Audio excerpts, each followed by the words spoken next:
Alors, on va parler d'un art martial qui est né sur une toute petite île, mais qui a dû se battre pas seulement sur le tatami, mais aussi et surtout pour sa reconnaissance. C'est bien sûr l'histoire de Shojun Miyagi et de son combat pour faire du Goju-Ryu ce qu'il est aujourd'hui. Une véritable légende. Allez, on plonge ensemble dans son histoire. Voilà le programme. On va commencer par les racines du karaté, bien sûr. Ensuite, on verra la vision qu'avait Miyagi pour le karaté. Puis, un moment clé, la naissance de l'école du dur et souple. On continuera avec la reconnaissance du maître et on terminera sur l'héritage incroyable qu'il nous a laissé. Bon, on commence par le début. Tout part d'Okinawa, évidemment, le berceau du karaté.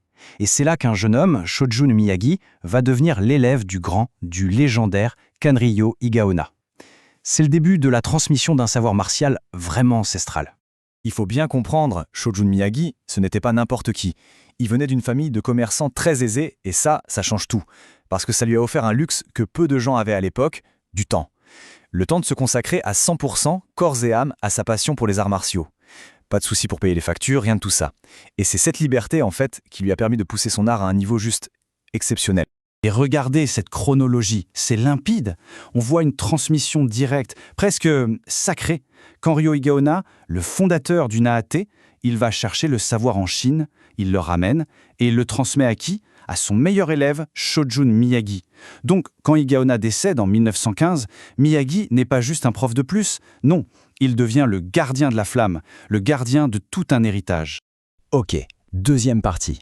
Parce que Miyagi, il ne voulait pas rester juste le maître d'une école locale à Okinawa. Non, son ambition était bien plus grande. Il avait une vision, faire de son art, le karaté, non pas une simple curiosité d'Okinawa, mais un véritable art martial japonais. Un budo, reconnu de tous. Et là, il faut bien mesurer l'énorme défi que ça représentait. Pour le Japon de l'époque, le Todedo d'Okinawa, c'était un peu un art de paysan, un truc régional, presque vu comme étranger.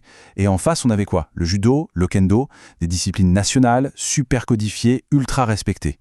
Le but de Miyagi, c'était ni plus ni moins de faire passer le karaté de la première catégorie à la seconde. Un pari fou.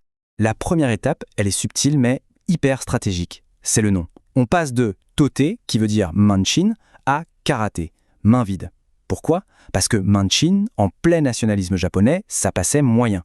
En changeant le nom, on efface cette origine étrangère. C'est un coup de génie, à la fois marketing et politique, déjà initié par Funakoshi, pour rendre l'art plus acceptable.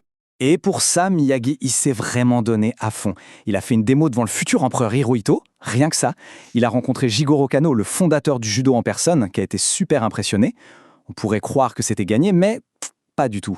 Quand il est allé à Kyoto pour des démonstrations, l'accueil a été plutôt froid. Le milieu des arts martiaux japonais était très fermé. La route était encore longue. Et c'est là, en pleine bataille pour la reconnaissance, qu'un petit événement, un truc presque anodin, va tout changer. C'est ce qui va donner à son école le nom qu'on connaît tous aujourd'hui. On est en 1929. Il y a une grosse démonstration d'arts martiaux au Japon. Miyagi ne peut pas y aller, alors il envoie son meilleur élève, Jinan Shinzato. Imaginez la pression sur les épaules du gars. Il ne se représente pas lui-même, il représente son maître, son école, tout le Naate. Et là, pendant la démo, un maître japonais s'approche et lui pose une question toute simple en apparence. Et votre école, elle s'appelle comment ? Panique à bord. Parce qu'à l'époque, les styles d'Okinawa n'avaient pas de nom officiel comme au Japon. C'était l'école de maître tel ou tel. Point. Shinzato est complètement pris de court. Alors, sous la pression, il improvise. Il sort du tac au tac Ankoryu. Ça veut dire l'école semi-dure. C'est juste génial. Une réponse parfaite qui résume en 2 mots toute l'essence de leur art. Un mix de dur et de pas dur. Quand Shinzato rentre à Okinawa, il raconte l'histoire à Miyagi. Et là, le maître, il est d'abord amusé et puis, il a un déclic. Il trouve l'idée géniale. Il va la formaliser et nommer officiellement son style Goju-Ryu. L'école, Ryu, du dur Go et du souple Ju. C'est aussi simple que ça. L'école du dur et du souple venait de naître. Alors maintenant, ça y est, on a un nom, on a une philosophie claire. Mais il restait la dernière marche, et c'était la plus haute. Obtenir la reconnaissance officielle, le tampon des grandes instances martiales du Japon.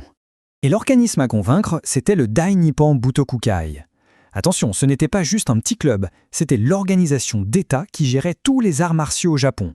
Avoir leur reconnaissance, ce n'était pas une option, c'était essentiel. C'était comme entrer au panthéon du Budo, l'objectif ultime. Et la date clé, la voici. 1935. C'est une année à retenir. C'est le moment où des années et des années de travail acharné vont enfin payer. Et de quelle manière ? En 1935, Shojun Miyagi réussit ce que tout le monde pensait impossible. Il reçoit le titre de Kyoshi, maître enseignant du Dai Nippon Butokukai. Et attention, ce n'est pas juste un maître parmi d'autres, c'est le tout premier maître de karaté de l'histoire à recevoir cet honneur. C'est une victoire monumentale. Le karaté d'Okinawa, cet art un peu rustique, est enfin officiellement un budo japonais au même rang que le judo ou le kendo. Mais l'histoire de Miyagi ne s'arrête pas à un titre. Son véritable héritage, c'est bien plus que ça. C'est une philosophie, une façon de voir le combat, mais aussi la vie, qui résonne encore aujourd'hui chez des millions de pratiquants. Et cette philosophie, elle est parfaitement résumée dans cette image qu'il aimait utiliser, celle du saule pleureur. Quand le vent souffle fort, les branches souples bougent dans tous les sens, mais elles ne cassent pas, alors que le tronc, lui, est bien ancré dans le sol et il résiste. Tout est là.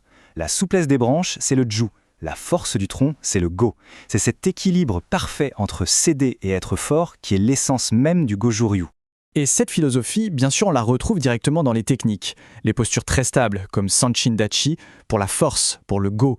Les mouvements circulaires pour la souplesse, le ju. Cette respiration ventrale si particulière. Les coups de pied bas. Chaque geste, chaque technique est une manifestation de cette union entre le dur et le souple. Finalement, toute l'histoire de Shojun Miyagi et du Goju-ryu nous amène à une question essentielle, qui va bien au-delà des techniques. Comment est-ce que cet équilibre entre le dur et le souple forge une pratique martiale? Comment trouver ce juste milieu? C'est peut-être là, dans cette recherche permanente, que se trouve la véritable essence de la voie.